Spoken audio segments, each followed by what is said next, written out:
Hello students, आपके बीच doctor NK. Sharma NKS. Learning campus में आप सभी का हार्दिक स्वागत है। मित्रों, जैसा कि बहुत बच्चे जो हैं सिलेक्शन पा चुके हैं, उनकी ये गुजारिश थी कि सर आप ऑनलाइन प्लेटफॉर्म पर आइए। जैसे कि कुछ उनके शुभचिंतक बच्चे हैं जिनको ये सूचना पहुंच जाए कि क्लास ऑनलाइन भी स्टार्ट हो गई है, ऑफलाइन तो बैच चल ही रहा है। जैसे कि आज वास्तव में देखा जाए, टीजीटी कला एक ऐसा विषय जहाँ से बहुत लोग टीचर हुए हैं, और कहा जाए कि आप लोगों को मालूम होगा कि अब टीजीटी में इंटरव्यू है नहीं। जितना आप पेपर अच्छा कर लेंगे, चढ़ाएंगे जितना पेपर, आप समझो सिलेक्शन फाइनल हो जाएगा। जैसे कि बहुत लोगों की समस्या क्या है कि कला में एक तो इतिहास और कला दो विषय हैं। यहाँ लोगों की समस्याएं हमने देखा है कि इतिहास का पार्ट ज़्यादा गलत कर रहे हैं। इसी को देखते हुए मैंने आज इतिहास में जो चित्रकला प्रारंभ होती है वहाँ से हम लोग चालू करेंगे। मुगल काल की चित्रकला, यहाँ से कई क्वेश्चन पूछे जाते हैं, तो उसके विषय में हम जानकारी देंगे। और आप लोग जुड़े रहिए, ज़्यादा से ज़्यादा लोग लाइक करें, सब्सक्राइब करें, क्योंकि अब क्लास आपको नियमित मिलेंगी कला की, जिससे कि लोगों की एक समस्या थी वो दूर कर सकें हम लोग। क्योंकि ऑनलाइन एक ऐसा प्लेटफॉर्म है, कहीं भी बैठ के आप अपनी चीज़ें प्राप्त कर सकते हैं। तो आज हम लोग उसी के विषय में चर्चा करेंगे। अब पढ़ाई से संबंधित सारी चीज़ें अगर आपको बैठे बैठे मिल जाएं तो इससे अच्छा क्या है। क्योंकि आज वास्तव में देखा जाए एक गंभीर समस्या यही है आने जाने की। तो इसको देखते हुए मैंने सोचा कि ऐसे बहुत से फीमेल हैं जो आने में बहुत दिक्कत हो रहा, तो मैंने सोचा कि उनके लिए क्यों ना एक बैच ऑनलाइन स्टार्ट किया जाए। तो इसी को देखते हुए आज हम लोग नया बैच स्टार्ट कर रहे हैं। तो देखिए आज कि दिया है, किस मुगल कालीन चित्रकार को पूर्व का राफेल की संज्ञा दी जाती है। पूर्व का राफेल, पहली चीज कि चित्रकला की अगर कहें चित्रकार आया कब है कोई, तो बाबर के समय पहली बार कोई चित्रकार आया, और हुमायूं के समय चित्रकला की नींव पड़ी थी। हुमायूं के समय चित्रकला की नींव पड़ी। अब यहाँ क्वेश्चन है कि पूर्व का राफेल किसे कहा जाता है। तो अब्दुल समद है, दशवंत है, और बिहजाद है, मंसूर है। तो इसमें याद रखना कि बिहजाद को पूर्व का राफेल कहा जाता है। पूर्व का राफेल किसे कहा जाता है, तो बिहजाद को कहा जाता है। इसका उल्लेख बाबरनामा में मिलता है। बाबरनामा में इसका उल्लेख भी है, यानी कि तुझके ए बाबरी में इसका उल्लेख मिलता है। मात्र एक चित्रकार का उल्लेख बिहजाद का, जिसे पूर्व का राफेल कहा जाता है। ठीक है, अगला क्वेश्चन देखिए। अगला क्वेश्चन दिया है कि प्रसिद्ध चित्रकार बिहजाद किस सम्राट के समय था। बिहजाद किस सम्राट के समय था। बाबर, औरंगजेब, शाहजहां, जहांगीर। तो एक चीज याद रखना कि बिहजाद किस सम्राट के समय था, तो यहां पर आपका ऑप्शन कौन हो जाएगा, बाबर। बाबर किस समय बिहजाद था, जिसे पूर्व का राफेल भी कहा जाता है। ठीक है, औरंगजेब ने यह कहा चित्रकला को मिटना दफन कर दें, कभी इसका नामो निशान नहीं रहेगा। ये चित्रकला के विरोधी था। लेकिन औरंगजेब के समय जितने चित्रकारी हुई थी, तो युद्ध करते हुए चित्रकारी हुई है, जो भी हुई थी। ठीक है, शाहजहां के समय चित्रकला इसके समय ठीक ठाक रही। जहांगीर के समय चित्रकला का स्वर्णकाल कहा जाता है। ठीक है, तो ये चीज याद रखना, बहुत पूछा जाता है। अगला क्वेश्चन देखिए, दिया है कि अबुल हसन के पिता का नाम क्या है। अबुल हसन के पिता का नाम क्या था? दिया है बशावन, दिया है आकी रजा, दिया है मनोहर, दिया है मंसूर, दिया है। तो अबुल हसन, एक चीज याद रखना, इसके पिता का नाम आकी रजा था। क्या नाम था? आकी रजा। और कहा जाए अबुल हसन जो था ये जहांगीर के समय था। किसके समय था ये चित्रकार? तो जहांगीर के समय। इसे नादिर उल जमा की उपाधि दी गई थी, नादिर उल जमा की उपाधि मिली थी।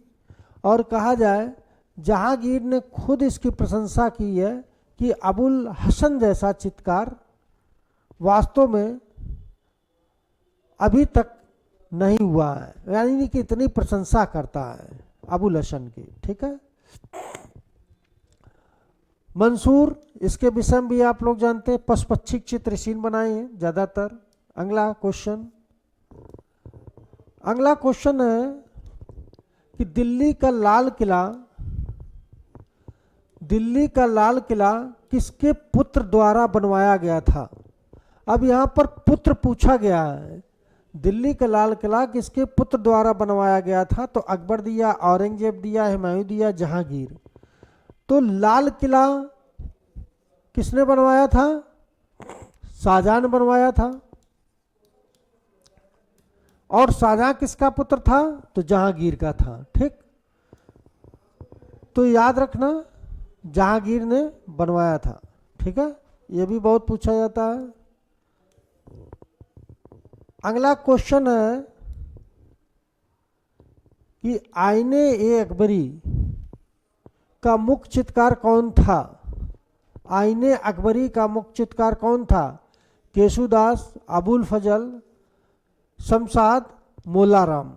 तो अबुल फजल जो था आईने अकबरी का चित्रकार था। आईने अकबरी, देखो अकबरनामा का याद रखना, ये 3 पार्ट थे। 3 पार्ट में लास्ट वाला पार्ट जो था आईने अकबरी था। और आईने अकबरी के कितने पार्ट हैं? तो 5 पार्ट हैं। याद रखना इसके 5 पार्ट हैं, 5 भागों में बांटा गया है आईने अकबरी। यह भी बहुत पूछा जाता है। और देखा होगा कि यहाँ से अबुल फजल वाला कई बार क्वेश्चन आया भी है। बुलंद दरवाजा की ऊंचाई कितनी है? तो याद रखना कि बुलंद दरवाजा की ऊंचाई की बात अगर करता है तो दिया है 150 फीट, 234 फीट, 134 फीट, 124 फीट। तो 134 फीट है और 42 फीट पर चबूतरा बना था, इसके ऊपर ये बना है। तो ये टोटल अगर पूछा जाता है तो 134 लगा देंगे। ठीक है। दूसरी चीज, बुलंद दरवाजा ये फतेहपुर सीकरी के पास है। कहाँ है? फतेहपुर, आगरा के पास फतेहपुर सीकरी। और ये बुलंद दरवाजा क्यों बनाया था? क्योंकि अकबर ने गुजरात की विजय की थी।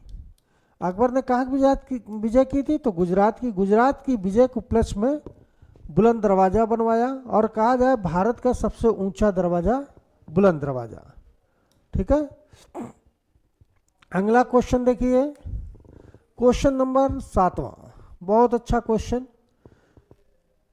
और ये क्वेश्चन कई बार पूछा गया है कि मुगल शैली, ध्यान देना, कि उत्पत्ति किन 2 शैलियों के मिश्रण से हुई है ना?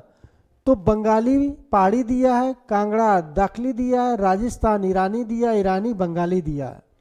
तो याद रखना राजस्थानी और ईरानी शैली से मुगल शैली की उत्पत्ति हुई थी। यानी कि मुगल शैली की उत्पत्ति राजस्थानी और ईरानी, चूंकि ये लोग ईरान से आए थे तो इस वजह 2 शैलियों का मिश्रण से मुगल शैली की उत्पत्ति होती है। ठीक है, कई बार क्वेश्चन पूछा गया है। अगला क्वेश्चन देखिए, बहुत अच्छा क्वेश्चन, कि मुगल काल का स्वर्ण काल किसके युग को कहा? देखो ध्यान देना, यहाँ पर क्वेश्चन 3 टाइप से बनते हैं। ठीक है, क्वेश्चन 3 टाइप से कैसे बनेंगे? जैसे मुगल काल का स्वर्ण युग कहा जाए तब आप किसको लगाएंगे? शाहजहां को लगाएंगे। किसको लगाएंगे? शाहजहां को लगाएंगे। और यही क्वेश्चन आता कि मुगल काल में चित्रकला का स्वर्णकाल, चित्रकला का स्वर्णकाल तब किसको लगाएंगे? तब जहांगीर को लगाएंगे। और यही क्वेश्चन आता कि मुगल काल में स्थापत्य कला का पूछा जाता, स्थापत्य कला का तब किसको लगाते? तो शाहजहां को लगाते। तो आपके ये 3 टाइप से क्वेश्चन पूछे जाते हैं। अगर पूरे मुगल काल का स्वर्णकाल कहा जाए तो शाहजहां को लगाएंगे, क्योंकि शाहजहां एक ऐसा बादशाह था जिसने कई करों को समाप्त भी किया था और किसानों के हित के लिए नहरों का निर्माण करवाया था। यानी कि पहला मुगल बादशाह है जिसने नहरें खुदवाई। ठीक है। तो इस समय, चूंकि उस समय आपने देखा ही होगा कि एग्रीकल्चर पर डिपेंड था, 99% तो एग्रीकल्चर था उस समय। तो यही चीज़, जब किसान अगर उस समय खुश होंगे तो निश्चित प्रजा खुश होगी। तो यही चीज़ें याद रखना। ठीक है। अगला क्वेश्चन देखिए भाई, अगला क्वेश्चन बहुत अच्छा। निम्नलिखित में से किस मुगल शासक ने सर्वाधिक स्थापत्य कला पर ध्यान दिया? देखो मैंने अभी क्वेश्चन बताया, सर्वाधिक स्थापत्य कला पर ध्यान दिया। तो अकबर है, शाहजहां है, जहांगीर है, दारा शिकोह। देखो ध्यान तो अकबर ने भी दिया, लेकिन सर्वाधिक शब्द लग जाएगा तो शाहजहां लगाएंगे। क्यों? क्योंकि इस स्थापत्य कला का स्वर्णकाल इसी के समय कहा गया है। ठीक है। स्थापत्य कला का स्वर्णकाल किसके समय कहा जाता है? तो शाहजहां के समय। यह भी क्वेश्चन कई बार पूछा गया है। अकबर ने भी कहा जाए 4 किले बनवाए थे। ठीक है। जहांगीर चित्रकला पर ध्यान देता था। दारा शिकोह को अवसर ही नहीं मिल पाया कि भाई ने मरवा दिया था। किसने मरवाया था? औरंगजेब। इसके सगे भाई ने इसको मरवा दिया था। ठीक है। तो ये भी याद रखना। चूंकि अगर देखा जाए दारा शिकोह पूरे मुगल काल का सबसे पढ़ा लिखा शासक तो होता अगर ये जिंदा होता, चूंकि बहुत बुद्धिजीवी व्यक्ति था। सबसे बड़ा अगर मनसब देखा जाता है तो दारा शिकोह को ही मिला था पूरे मुगल काल में। ठीक है। चूंकि शाहजहां का इसने अपने दारा शिकोह के प्रति ज़्यादा था और औरंगजेब ये जान रहा था कि हो सकता है कहीं शाहजहां यानी मेरे पिता कहीं दारा शिकोह को गद्दी ना दे दें। इसी वजह से औरंगजेब ने अपने पिता को बंदी बनाकर कारागार में डाल दिया और दारा शिकोह की हत्या करवा देता और बाद में खुद मुगल बादशाह बन जाता है। अगला क्वेश्चन, अगला क्वेश्चन है मुगल चित्रकला शैली, मुगल चित्रकला शैली का स्वर्ण युग कहा जाता है किसके समय? बाबर का, अकबर का, जहांगीर का, शाहजहां का। तो चित्रकला का स्वर्ण काल की बात करते हैं तो जहांगीर को लगाएंगे। याद रखना, हमने कई बार बताया जहांगीर जो है चित्रकला में इतनी रुचि रखता था जिसने कहा कि कोई किसी का हाथ पैर आँख कुछ भी बना दे, किसी टाइप का ढांचा बना दे, मैं ये बता देंगे देखकर कि ये चित्रकला किसकी है। यानी कि इतना परखी बादशाह था चित्रकला का और बहुत रुचि रखता, तो खुद चित्रकला का शौकीन था। अगला क्वेश्चन, मुगल शैली की नींव किसके समय रखी गई? अगर मुगल शैली की नींव की बात करेंगे तो बाबर दिया, हुमायूं दिया, अकबर दिया, जहांगीर। तो हुमायूं के समय नींव रखी गई और चरमोत्कर्ष पर जहांगीर के समय आई थी। ठीक है। तो ये क्वेश्चन याद रखना। अगला क्वेश्चन देखिए, अगला क्वेश्चन है बहुत अच्छा क्वेश्चन, इनमें कौन असंबद्ध है यानी कौन सही नहीं है? देखो मंसूर है, मनोहर है, बीजाद है, मिस्किन है। देखो ये जो तीन हैं, ये तीनों तो किसके समय हो गए? जहांगीर के समय हो जाएंगे, जहांगीर के। और जो बीजाद था ये किसके समय था? हमने पहले बताया ये बाबर के समय था। ठीक है। तो आंसर आपका सी हो जाएगा। ठीक, तो ये ध्यान रखना। अगला क्वेश्चन,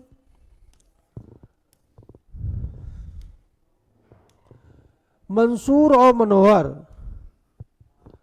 मंसूर और मनोहर किसके मशहूर दरबारी चित्रकार थे? मशहूर, मिस्टेक है थोड़ा सा। शाहजहां, जहांगीर, अकबर, हुमायूं। तो देखो मंसूर और मनोवर ये दोनों चित्रकार किसके समय थे? तो जहांगीर के समय। ठीक। मंसूर जो था ये पशु और पक्षियों का बहुत अच्छा चित्रकार था। इसे नादिर उल अस की उपाधि दी थी। ठीक। नादिर उल अस की उपाधि किसने दी थी? तो जहांगीर ने दी थी। ठीक है, तो ये चीज याद रखना। अगला क्वेश्चन है निम्नलिखित में से मुगल चित्रकार का नाम बताइए। मुगल चित्रकार का अब दिया है शेख जैनुद्दीन, उस्ताद मंसूर, निहाल चंद, मनकू। तो अब यहां पर मुगल काल की बात करेंगे तब तो यह उस्ताद मंसूर हो जाएगा। ठीक है, चूंकि यहां पर मुगल काल की चित्रकला की बात कर रहा है, वैसे सभी चित्रकार हैं लेकिन मुगल काल की बात आए तो याद रखना। अगला क्वेश्चन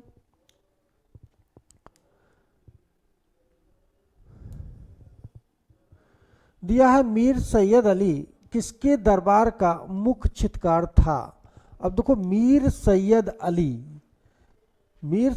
किसके दरबार का मुख्य चित्रकार था? तो जहांगीर दिया है, शाहजहां दिया, अकबर दिया है, हुमायूं दिया है। मुख्य चित्रकार की बात करेंगे तो यहां पर अकबर आ जाएगा। ठीक। वैसे तो ये चित्रकार अगर ये किसके समय था तो ये भी कई बार पूछा गया हुमायूं के समय, लेकिन मुख्य चित्रकार की बात आएगी तो अकबर को लगाएंगे। ठीक है, तो दोनों क्वेश्चन याद रखना। दस्ताने हमीर हफ्जा के इसने रचना भी की थी, यानी कि चित्रकारी उल्लेख किया था। अगला क्वेश्चन देखो, बहुत अच्छा क्वेश्चन है। अगला क्वेश्चन क्या दिया गया है कि अकबर के काल में सर्वाधिक विकास किन चित्रों का हुआ? ये प्रश्न कम से कम 20 बार पूछा जा चुका है। तो प्राकृतिक चित्र दिया है, दरबारी चित्र दिया है, सभी चित्र दिया है, काल्पनिक चित्र दिया।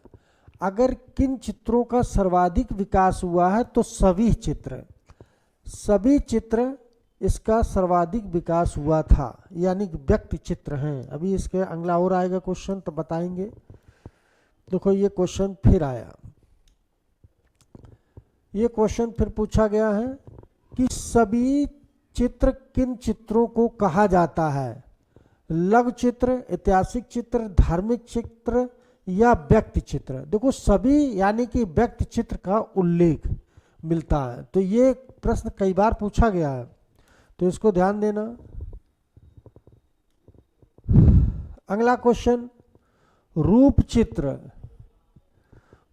चित्र का निर्माण किसने शुरू कराया था? बाबर ने, अकबर ने, जहांगीर ने, शाहजहां ने। रूप चित्र, देखो रूप चित्र की शुरुआत करने वाला कौन व्यक्ति था? तो अकबर, तब अकबर लगाएंगे। ठीक है, तो रूप चित्र की शुरुआत की बात करेंगे तो अकबर को हम लगाते हैं। ठीक है, और शाहजहां के समय चरमोत्कर्ष पर पहुंच गई थी। ठीक है, अगला प्रश्न दिया है, अच्छा क्वेश्चन। प्रकृति चित्रण किसके शासनकाल में उच्च स्तर पर था? प्रकृति चित्रण, अब देखो हुमायूं, जहांगीर, शाहजहां, अकबर। तो ये अगर किसके उच्च स्तर पर पूछा जाए तो शाहजहां को लगाएंगे। ठीक है, किसको लगाएंगे? शाहजहां को। वैसे अकबर के समय चालू हुई लेकिन इसके समय उच्च स्तर पहुंची। अगला प्रश्न सभी किसे कहते हैं? पोर्ट्रेट को, म्यूरल को, रंगोली को, वस्त्र चित्रण को। तो पोर्ट्रेट को यानी कि यही का मतलब होता है व्यक्ति चित्र। क्या होता अर्थ है? व्यक्ति चित्र। ठीक, तो ये अंग्रेजी में शब्द लिख दिया गया है सभी को। ठीक है, तो ये चीज याद रखना। ये प्रश्न बहुत लोग गलत किए थे। अगला प्रश्न दिया है अकबर और जहांगीर के काल में किन शैलियों का प्रभाव पड़ा। ठीक है, अकबर और जहांगीर के। तो प्राकृतिक दिया है, सभी दिया, भवन दिया, पशु पक्षी, तो सभी लगाएंगे। क्या किसका लगाएंगे? सभी, सभी है। ठीक है, तो इसका होगा। अगला क्वेश्चन देखिए, दिया है कि शेख फुल सूफी संत किसके चित्रित किया। देखो, शेख फुल सूफी का चित्रण किसने किया था? मंसूर दिया है, आकी रजा दिया है, अब्दुल समद दिया है, बिशन दास। तो बिशन दास ने किया। और ये बिशन दास किसके समय था? तो जहांगीर के समय था, जहांगीर के समय। ठीक है, ये प्रश्न कई बार। और मंसूर, यह भी किसके समय था? जहांगीर के समय था। ठीक, बहुत पूछा जाता। अब्दुल समद, इसके विषय में हुमायूं के समय ये आया था, लेकिन चित्रकार किसके समय?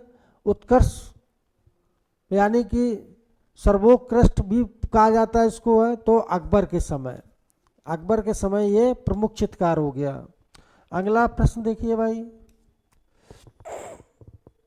बिशन दास, अच्छा प्रश्न है।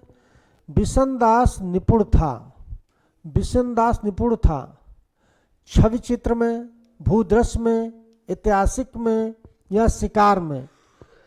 तो याद रखना कि छवि चित्र जो होते थे उसमें बहुत निपुण था बिशन दास। ठीक है, तो बिशन दास, ये आप लोग ध्यान रखना, कई बार प्रश्न पूछा गया है। अगला प्रश्न है जो मुगल शैली व्यक्ति को विशेष स्थान किसके समय मिला? मुगल शैली को। ठीक है, हुमायूं के समय, अकबर के समय, जहांगीर के समय, शाहजहां के। तो जहांगीर के समय विशेष स्थान मिला था, जहांगीर के समय विशेष स्थान मिलता है।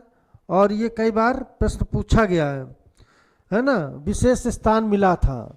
लेकिन एक चीज और है, विशेष स्थान इसके समय, और वैसे कभी कभी अकबर भी देते हैं। मुगल शैली व्यक्ति को विशेष स्थान मिला, यानी कि अगर देखा जाए यहाँ पर दोनों क्वेश्चन सही हो जाएंगे।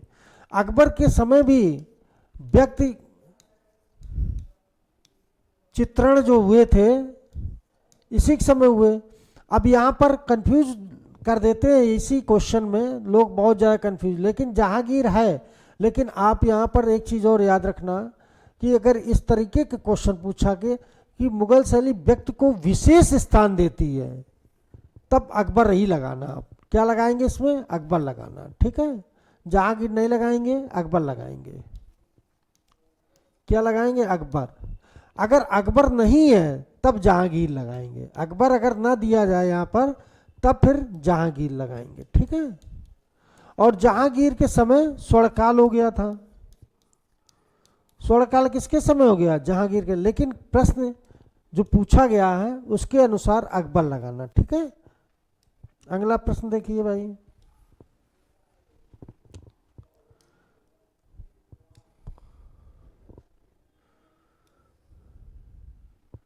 देखो, मुगल चित्रों में सर्वश्रेष्ठ सभी किसके समय की है?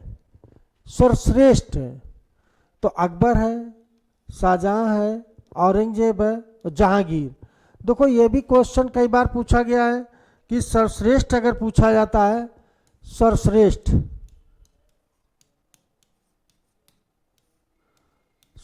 पूछा जाए तो जहांगीर को लगाएंगे। और वैसे शुरुआत किसने की थी? शुरुआत की बात करेंगे तो अकबर ने। अकबर ने ये सभी की शुरुआत की थी, लेकिन सर्वश्रेष्ठ की बात आती है तो जहांगीर के लगाएंगे। ये प्रश्न कई बार पूछा गया है और इस तरीके के प्रश्न लोग बहुत गलत कर रहे हैं। ठीक है, तो ये चीज याद रखना। अगला प्रश्न देखिए,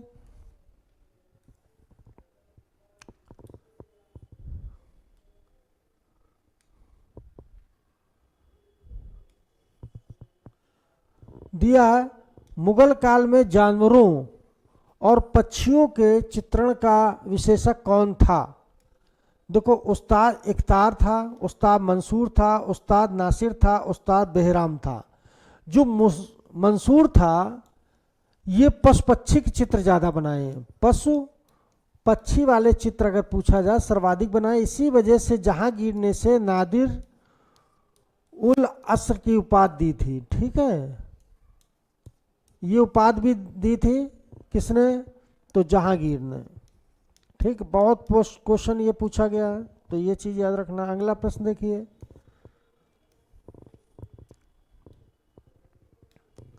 जहांगीर अपने समय में सबसे अच्छा चित्रकार मानता था। अब जहांगीर सबसे अच्छा किसे मानता था, उस्ताद मंसूर को, अबुल फजल को, अबुल हसन को, बसामन को। तो सबसे अच्छा अगर देखा जाए तो इसने अबुल हसन को माना था, जिसने जहांगीर जब गद्दी पर बैठ रहा था तो उस गद्दी का चित्रण भी इसने किया है। ठीक है, सिंहासन का।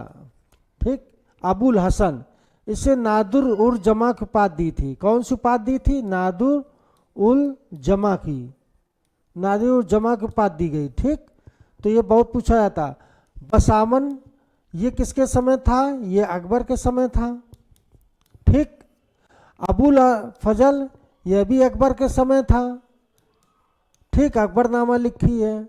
मंसूर, ये जहांगीर के समय था। किसके समय था, तो जहांगीर, ये पशुपक्षी का था। ठीक, नादिर उल अस्र की उपाधि मिली थी इसको। ठीक है, अगला प्रश्न देखिए भाई,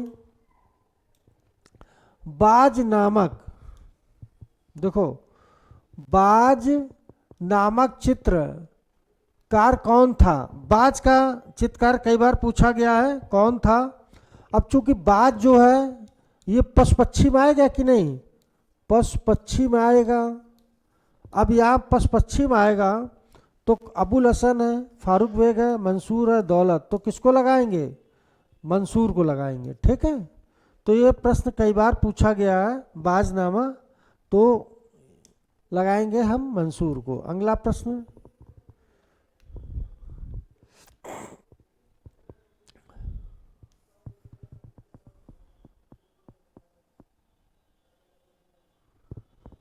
चिनार वृक्ष पर गिलहरियां चित्र, गिलहरी का चित्रकार कौन था, अबुल हसन, बिशनदास, जगन्नाथ, मीर सैयद अली। तो अबुल हसन, गिलहरी एक चिनार का वृक्ष है, उस पर गिलहरियों का चित्रण किया गया है। ऐसा करने वाला कौन व्यक्ति था, अबुल हसन। अबुल फजल मत लगा देना, अबुल हसन लगाएंगे। ठीक है, तो ये चीज याद रखना। अगला प्रश्न,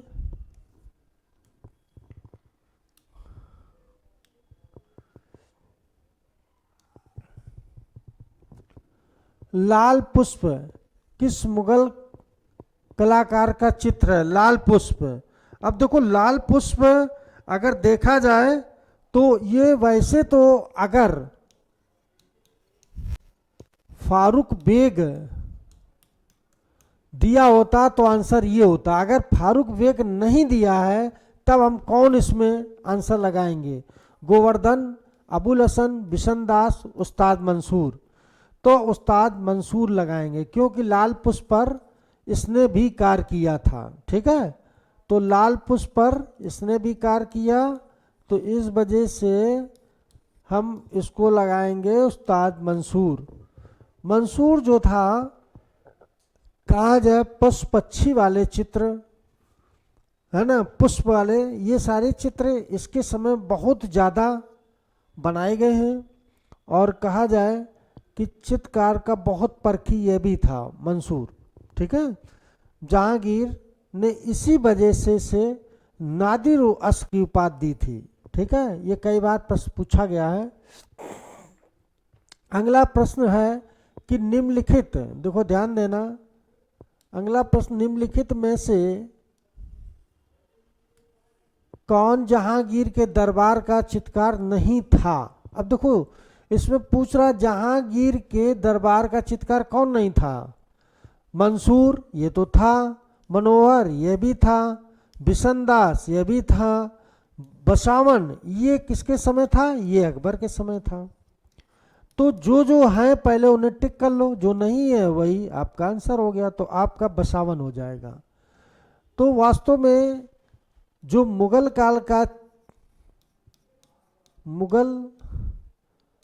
काल की चित्रकारी है, चित्रकला, इस पर आज हम लोग चर्चा किए। अभी इस पर हमें कम से कम 100 क्वेश्चन कराने हैं।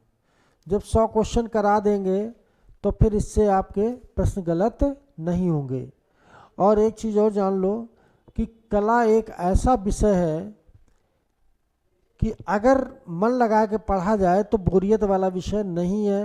बस आप लोग एकाग्र होकर दिन रात एक कर दीजिए, चूँकि मई में एग्ज़ाम होगा, 100% होगा, समय कम है, और आप लोग दिन रात एक करिए और ज़्यादा से ज़्यादा पेपर सॉल्व करिए। इसके लिए एक रणनीति भी आप लोगों को बनानी पड़ेगी, और वो रणनीति यही है कि जब भी आप कोई भी टॉपिक पढ़ते हैं तो उसके पेपर ज़रूर सॉल्व करें। जैसे मुगल काल अगर उठाए हैं तो मुगल का पूरा पढ़ने के बाद चित्रकला, फिर इसके बाद पेपर करेंगे। इसी तरीके से अभी आपको 2-3 काम जो बहुत महत्वपूर्ण है उनको करिए, हम बताएंगे वो क्या क्या महत्वपूर्ण है। जुड़े रहिए मेरे साथ। हम सब ट्रिक कुछ ऐसी हैं जिससे कि फिर कला के प्रश्न गलत नहीं होंगे, ठीक है। कुछ चीज़ें हम बताएंगे कि कहाँ से प्रश्न कितने पूछे जाते हैं, इसकी भी हम लोग एक दिन चर्चा करेंगे। देखो, अगर बिना रणनीति के अगर तैयारी करते हैं तो क्वेश्चन वही 90-80 में रह जाएंगे। अगर वही रणनीति बनाकर अगर आप तैयारी करते हैं तो वही क्वेश्चन आप 125 में 120 क्वेश्चन कर सकते हैं। और वास्तव में टारगेट आप 120 लेकर चलेंगे तो 118-15 क्वेश्चन रहेंगे। पिछले बार की मेरिट जरूर बहुत ज़्यादा गई थी, लेकिन ऐसा नहीं होगा हमेशा। लेकिन अपना टारगेट फिर भी बना के रखिए कि हमें 120 करना है, ठीक है।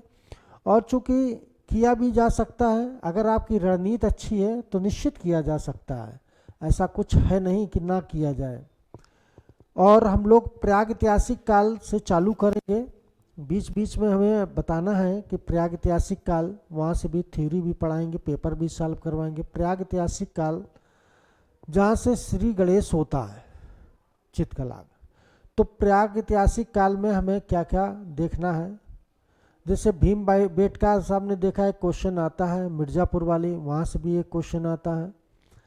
तो हमें कैसे प्रश्न पढ़ने हैं, कैसे क्वेश्चन कम समय में ज़्यादा हल करना है, उसकी एक रणनीति भी है।